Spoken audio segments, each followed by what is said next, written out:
विधान भवनामध्ये शेतकऱ्यांचा फायदा व्हावा आणि त्याचबरोबर पर्यावरण राखावं या दोघांकडे पाहता प्लास्टिक फुलांना बंदी आणणार असल्याचं सांगितलं आहे। लवकरच या प्रकारे GR देखील काढणार आहेत। मी सध्या उभा आहे दादरच्या फूल मार्केटमध्ये आणि एकंदरीत पाहायला गेलं तर गेल्या काही दिवसापासून या फूल मार्केटमध्ये महानगरपालिकेकडनं कारवाई होत आहे। विशेषतः पाहायला गेलं तर राज्यातील सगळ्यात मोठा फूल व्यापार म्हणून हा व्यापाऱ्यांचा केंद्र हा दादर रेल्वे स्टेशन बाजूला फूल मार्केट मानला जातो।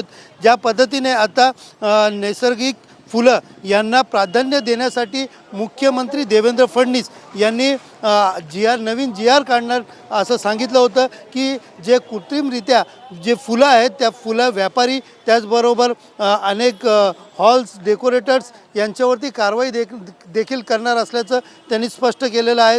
मात्र आपण पाहिलं तर दादरचं फूल मार्केट म्हणजे शेतकऱ्यांचा माल जो डायरेक्ट या ठिकाणी होतो आणि राज्यामधनं सगळ्यात मोठं फुलांचं मार्केट मानलं जातं। या दादर परिसरामध्ये गेल्या काही दिवसापासून ज्या पद्धतीने महानगरपालिकेची कारवाई सुरू आहे त्यानंतर अनेक प्रश्न जे आहेत ते या व्यापाऱ्यांना पडलेले पाहायला मिळत आहेत।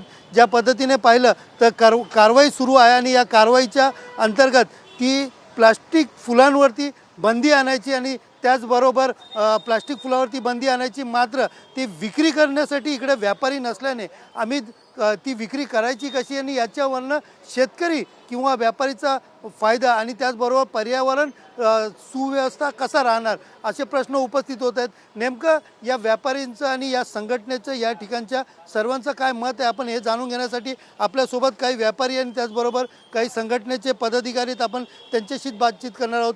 काय सांगाल ज्या पद्धतीने काल विधान भवनामध्ये प्लास्टिक फुलांच्या विक्रीवरती बंदी आलेली आहे, या सगळ्या गोष्टीकडे तुम्ही कसं पाहता? महाराष्ट्र सरकारने काल विधानसभेमध्ये जे देवेंद्र फडणवीस मुख्यमंत्र्यांनी जो निर्णय घेतलेला आहे तो अतिशय स्वागतार्ह आहे। त्याच्यातनं महाराष्ट्रातल्या सगळ्या शेतकऱ्यांच्यासाठी अतिशय सुंदर पद्धतीने पुढचं नियोजन होऊ शकतं, इतकी ती ठोस व्यवस्था होऊ शकते।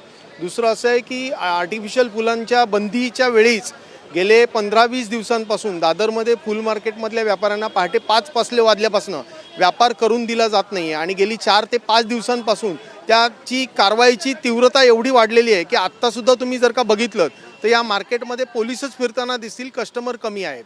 तर त्याच्यामुळे याच्यावरती ठोस उपाय करण्यासाठी आमच्या दादर कटफ्लॉवर असोसिएशनच्या माध्यमातून साधारण 2012 पासून आम्ही प्रयत्न करतोय की एक चांगलं फुल मार्केट, अतिशय जागतिक दर्जाचं फुल मार्केट दादर कटफ्लॉवर असोसिएशनच्या माध्यमातून राज्य सरकार आणि BMCने आमच्याकडे दादर या भागामध्ये द्यावं, जेणेकरून मुंबईभर पसरलेल्या आमच्या सर्व कस्टमरना योग्य पद्धतीने ठेवलेली आणि हे केलेली फुलं आम्ही त्यांना देऊ शकू।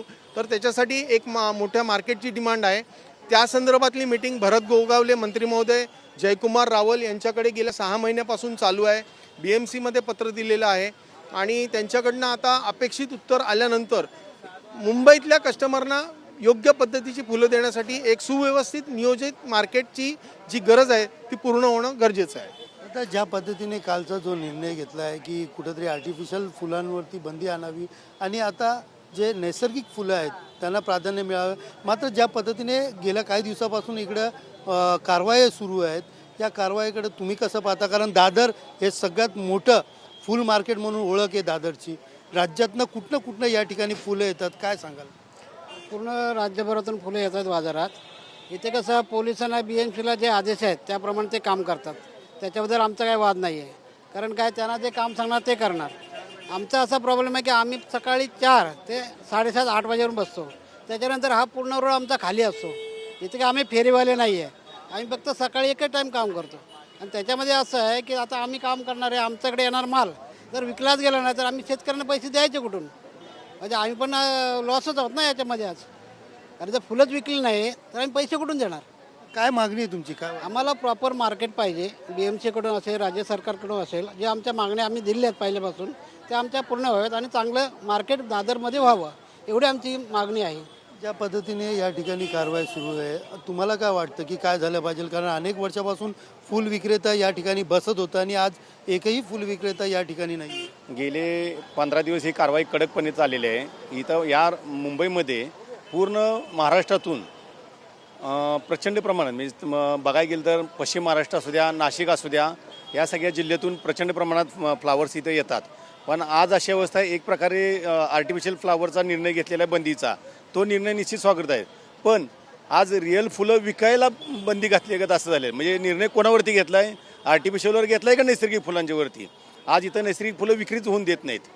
बरं, आज कमीत कमी ह्या 2-3 मधल्या काही कालावधीत ज्या कारवाई झाली त्याच्यामध्ये करोड रुपयाचं शेतकऱ्यांचं नुकसान झालेलं आहे. आज शेतकरी पूर्णपणे हवालदिल झालेला आहे. आज असं झालं की पुणा भागात, सांगली भागात, कोल्हापूर भागात प्रचंड प्रमाणात त्यांच्याकडे फुलं जागेवर सडत आहेत. आम्ही कोणीच घ्यायला तयार नाही, कारण आम्हाला विकायला जागा नाही आहे, विकूनच देत नाहीत. मग आम्ही विकणार कुठं फुलं. शेतकऱ्यांनी आमच्यावरती प्रेशर यायला लागले की काय करताय तुम्ही म्हणून. मग त्यासाठी आम्हाला एक चांगलं सुव्यवस्थित मार्केट हवं आहे. कारण भारतात सगळीकडे मार्केट आहेत. आज मुंबई महाराष्ट्राची आर्थिक राजधानी आहे भारताची. पण एवढा वाईट वाटतं की या महाराष्ट्रातच ते मार्केट नाही आहे. दिल्लीमध्ये मार्केट आहे, पुण्यात मार्केट आहे, हैदराबादमध्ये मार्केट आहे, सगळ्या मेट्रोपॉलिटन सिटीमध्ये मार्केट आहे, फक्त मुंबईमध्ये मार्केट नाही आहे. आणि काय आणि वाटतं की हा निर्णय घ्यायच्या अगोदर पहिले तुम्हाला मार्केट द्यावं की पहिले अगोदर मार्केट आमचं आम्ही यासाठी गेले कित्येक वर्ष आम्ही पाठपुरावा करतोय की आम्हाला मुंबईमध्ये चांगल्या प्रकारे मार्केट द्यावं. पण हा शासन दरबारी गेले किती दिवस चालू आहे, पण त्याच्यावर काय अजून म्हणावं असं म्हणजे ठोस कारवाई काही होत नाही आहे.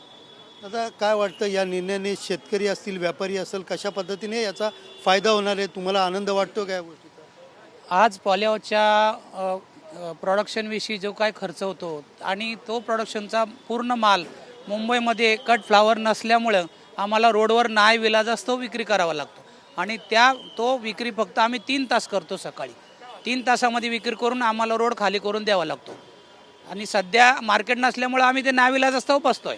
परंतु सध्याची महानगरपालिकेची कारवाई चालू आहे, त्या कारवाईमुळं आम्हालाही त्याच्यामध्ये भरडलं जाते आणि आम्हाला इथे बसून दिलं जात नाही. 5 वाजल्यापासूनच पोलिसांची BMCची कारवाई चालू आहे. त्याच्यामुळे शेतकऱ्यांचं आतोनात नुकसान होतं आहे, व्यापाऱ्यांचंही होतं आहे. तर मालच विकला गेला नाही तर आम्ही शेतकऱ्यांना पैसे देणार कुठून. आणि एक ग्रीन हाऊस करायला एक जवळ 50-60 लाख रुपये खर्च येतो, 1 एकर पॉली हाऊस करायला. जे शेतकरीसुद्धा हवालदिल झालेले आहेत, त्यांना माल विक्री न गेल्यामुळे त्यांनाही रेट मिळत नाही. त्यामुळे शेतकऱ्यांचं प्रचंड नुकसान होतं आहे. आणि हा प्रश्न आम्ही जवळजवळ 2012पासून शासन दरबारी आमचा पाठपुरावा चालू आहे. परंतु त्याच्यावर शासनाचा अजून तरी काय व्यवस्थित असा रिप्लाय होत नाही किंवा त्याचा व्यवस्थित असं काय उत्तर येत नाही. आताही सध्या प्रयत्न चालू आहेत, बऱ्यापैकी रिस्पॉन्स त्यांचा आहे.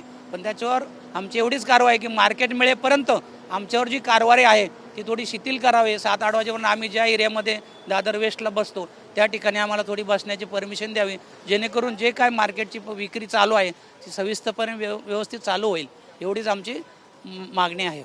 एकंदरीत पाहिलं तर कृत्रिम रीतीने जो प्लास्टिक फुलं असतील किंवा प्लास्टिकच्या वस्तू असतील, पर्यावरण आणि शेतकऱ्यांना कुठेतरी फायदा व्हावा यासाठी जो नवीन GR काढण्यात येणार आहे. मात्र त्याआधी फुल मार्केट जो नेहमी गजबजलेला होता असा दादरचा फुल मार्केट तोपर्यंत सध्या तरी शिथिल करून चालू करा आणि त्याचबरोबर आम्हाला एक व्यवस्थित मार्केट द्या अशी मागणी जी आहे ती व्यापारी संघटना या आणि सर्वसामान्य नागरिकांकडनं या ठिकाणी केली जात असल्याचं पाहायला मिळत आहे.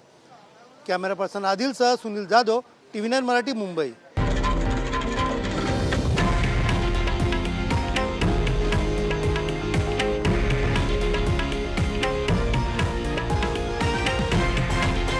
हे आहे देशातील नंबर 1 न्यूज नेटवर्क आणि आपण पाहत आहात TV9 मराठी, एकमेव.